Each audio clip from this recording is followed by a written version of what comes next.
नमस्कार. काही झालं तरी आता माया चांगलीच खवळलेली असते.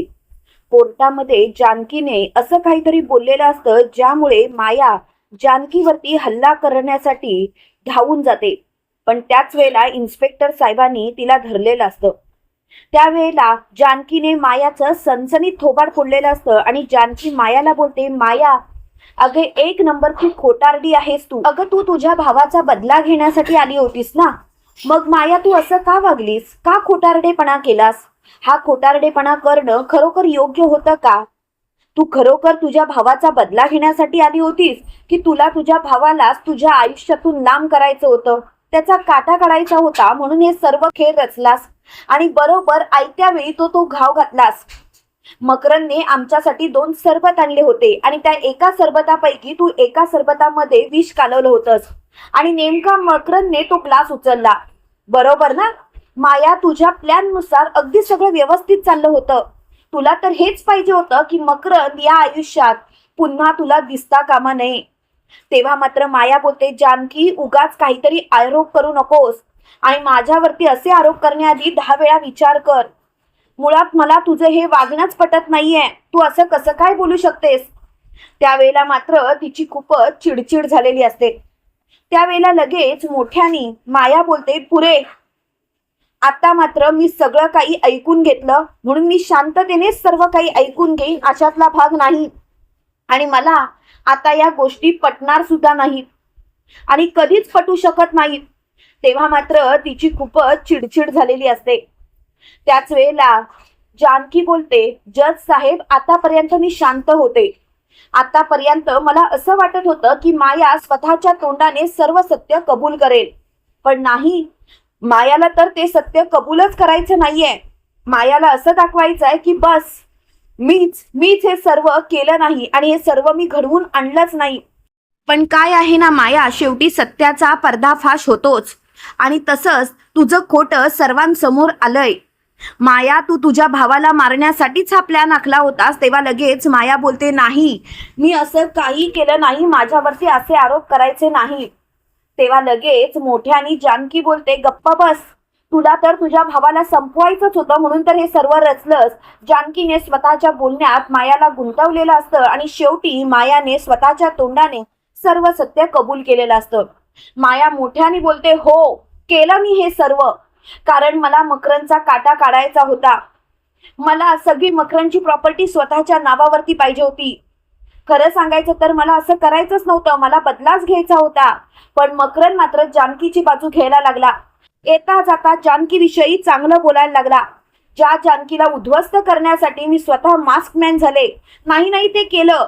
पण मकरन मात्र तिची बाजू घेऊन माझ्याशी भांडायला लागला. त्याचं म्हणणं की नाही, आता जानकीला मुलगी आहे, त्यांचा संसार सुखाचा चालू आहे, त्या संसारात मला लुडबुड करायची नाही. पण मी एवढी सगळं खटाटोप केलं त्याचं काय? त्यावेळेला मात्र मोठ्यानी जानकी बोलते, वा माया वा, म्हणजे प्रॉपर्टीसाठी हापापलेली तू म्हणून तू स्वतःच्या भावाला संपवलंस. तेव्हा लगेच माया बोलते, अजिबात नाही, असा विचार सुद्धा करू नकोस आणि हे जे काही बोलतेस ना ते सर्व थांबव. मुळात तुझ्या या बोलण्याचा त्रास होतोय मला आणि तुझं हे बोलणंच बंद कर. तेव्हा मात्र तिची खूपच चिडचिड झालेली असते. त्यावेळेला तिला खूप राग आलेला असतो आणि शेवटी ती मोठ्याने बोलते, पुरे झाला आता. आता मला हा विषय ताणायचाच नाहीये. हा विषय आता इथल्या इथे बंद करायचा, नाहीतर नको ते घडेल. त्यावेळेला ऍडव्होकेट गीतांजली बोलतात, जानकी तू काय बोलतेस कळतंय का? त्यावेळेला लगेच जानकी बोलते, ऍडव्होकेट गीतांजली मॅडम, अहो तुम्ही तर एक नामांकित वकील आहात म्हटल्यावरती तुम्हाला तर सगळ्याच गोष्टी माहिती असतील आणि तुम्ही असा विचार कसा काय करू शकता? तेव्हा लगेच ऍडव्होकेट गीतांजली बोलते, उगाच काही बोलू नकोस जानकी आणि माझ्यावरती नको ते आरोप करू नकोस. एक गोष्ट लक्षात ठेव, मी फक्त मायाची केस लढते, याचा अर्थ सगळं काही मला माहिती असेल असा होत नाही. आणि प्लीज जानकी हे सर्व थांबव, उगाच खोटारडेपणा करू नकोस. तेव्हा जानकी बोलते, मी आणि खोटारडेपणा करते? मी खोटारडेपणा करतच नाहीये. सगळं सत्य तुमच्या समोर येणारच आहे. पण एक गोष्ट मात्र लक्षात ठेवायची, आता तुम्ही जे काही वागताय ना ते चुकीचं वागताय.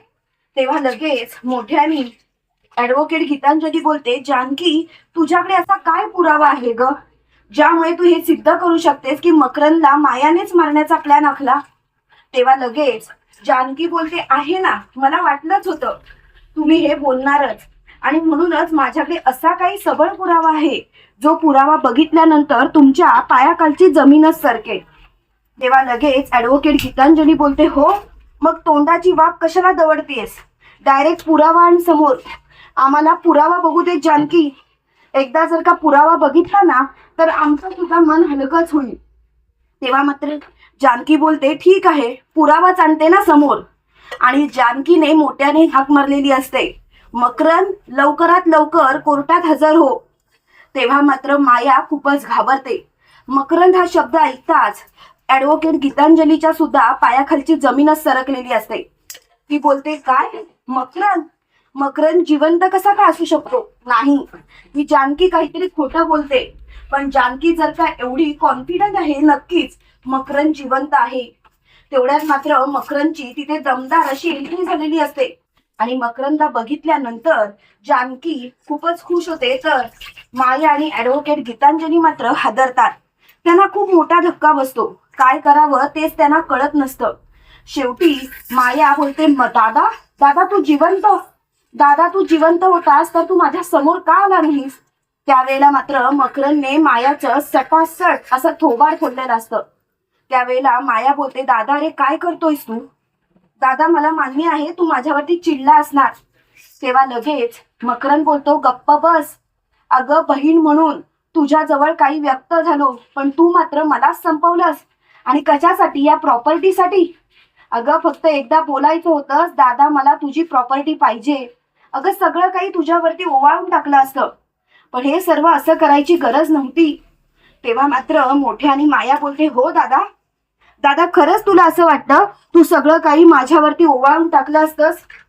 तेव्हा लगेच जानकी बोलते, माया मला मान्य आहे मी मकरंदचं प्रेम नाकारलं, कारण माझं ऋषिकेशवरती प्रेम होतं. पण एवढं मात्र मी नक्की सांगू शकते, मकरंदने तुझ्यासाठी स्वतःची प्रॉपर्टी सुद्धा ओवाळून टाकली असती.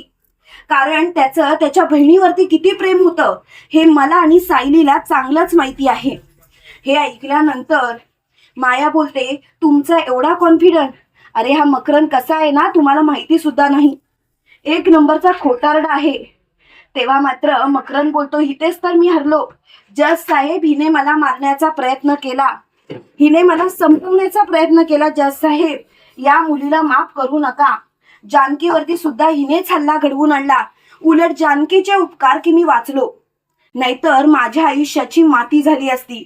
खरं तर आज जानकीमुळे मी या जगात पुन्हा एकदा माझं अस्तित्व सर्वांसमोर आणू शकलोय.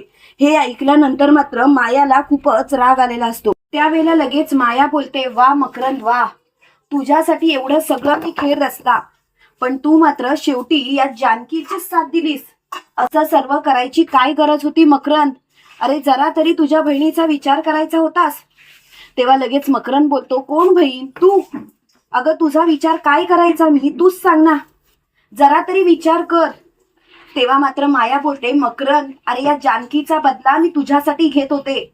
तेव्हा लगेच मकरंद बोलतो, हो तू माझ्यासाठी हे सर्व करत होतीस, मला मान्य आहे माया, पण मीच तुला सांगितलं होतं ना मला जानकीचा बदला नाही घ्यायचं, मग तू हे सर्व थांबवायचं होतंस ना. तेव्हा मात्र माया बोलते, वा खरंच मकरंद. त्यावेळेला मकरंद बोलतो, माया खरं सांगायचं तर तुझं माझ्या प्रॉपर्टीवरती लक्ष होतं आणि म्हणूनच तू हे सर्व केलंस. आज जानकीला कोर्टात खेचतेस आणि तिला गजाड पाठवण्याचा प्रयत्न करतेस, पण एकदा तरी विचार कर की स्वतः कसं वागतेस. तेव्हा मात्र माया बोलते, हे सर्व मी तुझ्यासाठी केलं. हो प्रॉपर्टीसाठी हापापलेली आहेच मी, पण भाऊ म्हणून मी तुझा विचार करतच होते.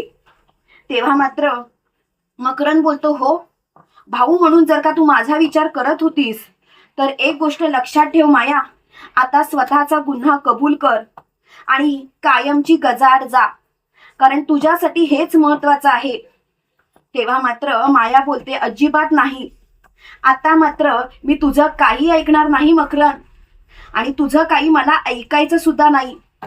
तेव्हा मात्र मकरंद बोलतो, माया मला खरंच तुझ्या या वृत्तीचा कंटाळा आला, म्हणून मी तुझ्या समोर खरं तर येत नव्हतो. जानकी सुद्धा मला तुझ्या समोर आणायला तयार नव्हती. तिच्या नाकातोंडाशी पाणी आलं होतं तरी सुद्धा ती मला बाहेर आणायला तयारच नव्हती. कारण तिला माहिती होतं जर का मायाचं हे खरं रूप माझ्या समोर आलं तर मला त्रासच होईल. म्हणून ती हा सर्व प्रयत्न करत होती. पण आता मात्र सगळं काही समजून चुकलं. माया, तू कधीच बदलू शकत नाहीस आणि कधीच तू बदलणार नाहीस.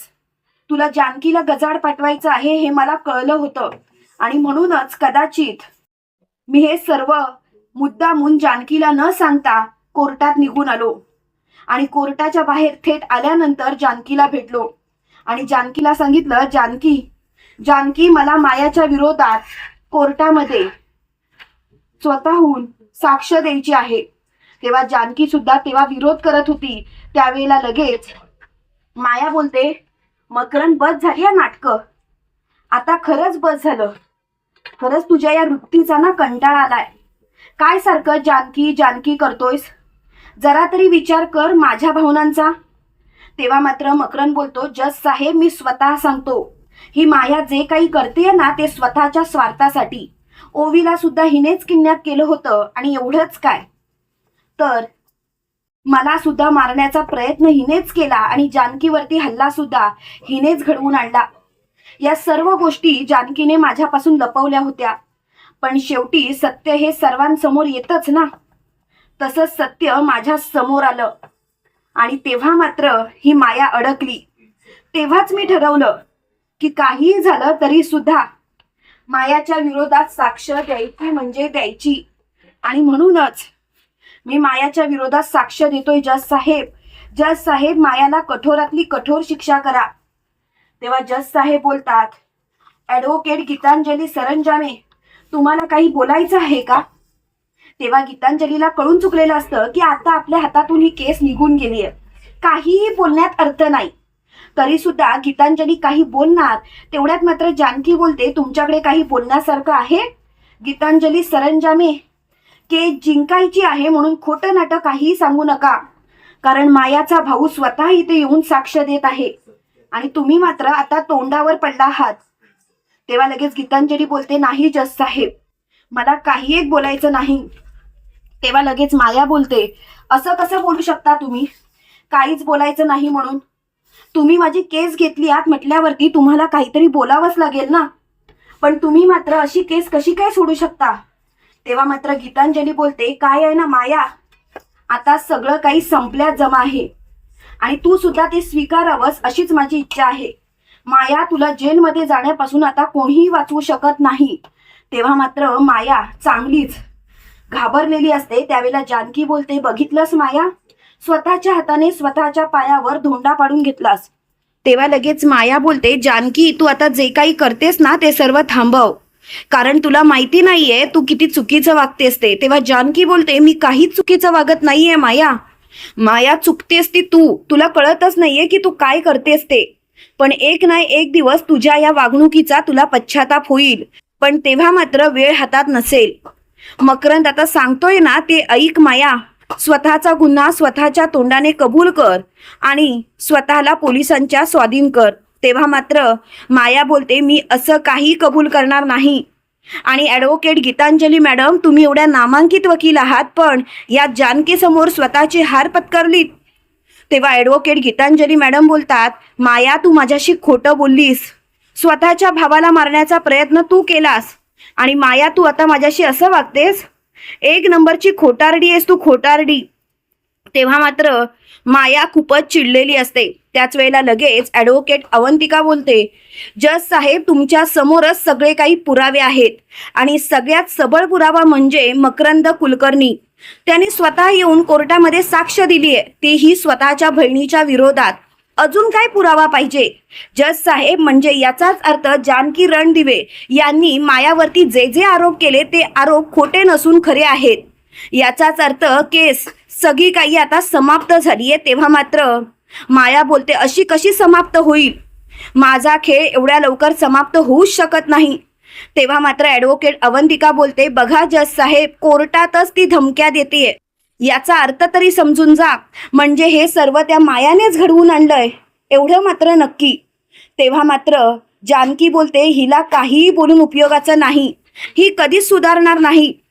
त्याच वेळेला मकरंद बोलतो, माया माया कधीतरी तू मला तुझ्या मनात भावाचं स्थान दिलंच असशील.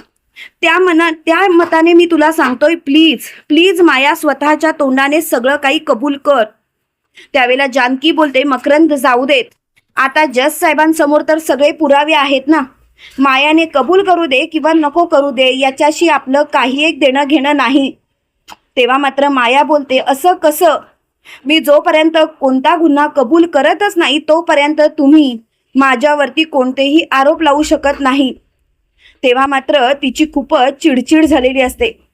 त्याच वेळेला लगेच माया बोलते, जज साहेब, माझ्यावरती कोणतेही आरोप करण्याआधी तुम्ही माझी सुद्धा बाजू नीट समजून घ्यावी.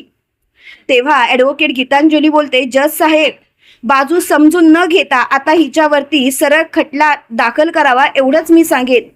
आणि शेवटी माया चांगलीच अडकलेली असते. तुम्हाला काय वाटतं मित्रांनो, खरोखर मकरंदच्या साक्षीने माया खरोखर गजाआड जाईल का? कमेंट करून नक्की कळवा. आणि असेच मालिकेंचे नवनवीन अपडेट पाहण्यासाठी व्हिडिओला लाईक आणि चॅनलला सबस्क्राईब करायला विसरू नका. थँक्यू.